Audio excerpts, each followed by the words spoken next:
Hi అండి, నమస్కారం. నేను గోదావరి అబ్బాయి రవితేజ. ఈరోజు మనం పర్ణశాల క్షేత్రము మహత్యం గురించి తెలుసుకుందాం. పవిత్రమైన గోదావరి నదీ తీరంలో సీతాలక్ష్మణ సమతులైన శ్రీరాముడు వెలిసిన పుణ్యక్షేత్రం పర్ణశాలండి. ఎందరో ఋషులకు మునులకు వెలుగులకు నీలమైన నిత్య స్వమౌగమైన క్షేత్రం పర్ణశాల. పూర్వం క్షేత్రయుగంలో శ్రీరామచంద్రుడు తన తండ్రి దాశరథ మహారాజు ఆజ్ఞను తలదార్చి సీతాలక్ష్మణుడి సుతుడైన 14 సంవత్సరములు వనవాసం చేశారండి. ఆ కాలంలో ఈ ప్రాంతంలో దండకార్యంతో పిలువబడే ఆలయం శ్రీరామును సందర్శిస్తూ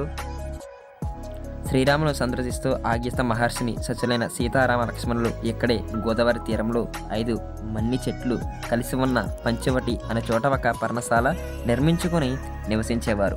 అందువలన ఈ క్షేత్రానికి పర్ణశాల అని పేరు వచ్చిందండి. రావణాసురుని సోదరునైన షణ్ముఖ కారణంగా కారదూషణ శ్రీర సోదడి 14,000 రాక్షసులతో విరోధం ఏర్పడి వీరితో శ్రీరాముడు యుద్ధం చేసి వారి సంహరించాడు.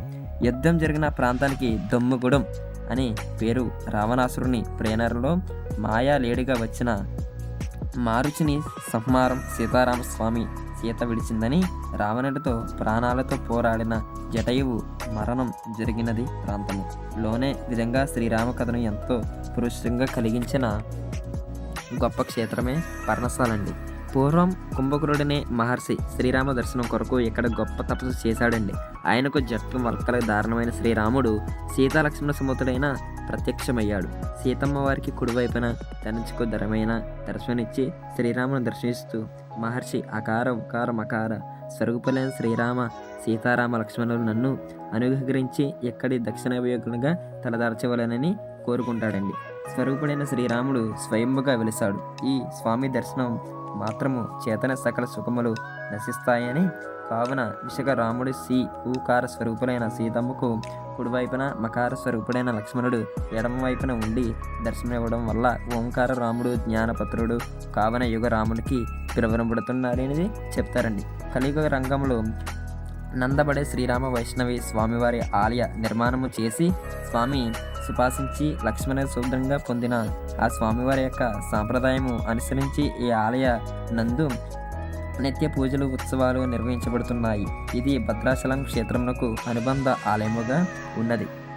అంతేకాదండి, ఈ క్షేత్రంలో సీతమ్మ వారికి ప్రాధాన్యం ఉండడం వల్ల దీనికి స్త్రీ రాక్షమని పేరు వచ్చింది.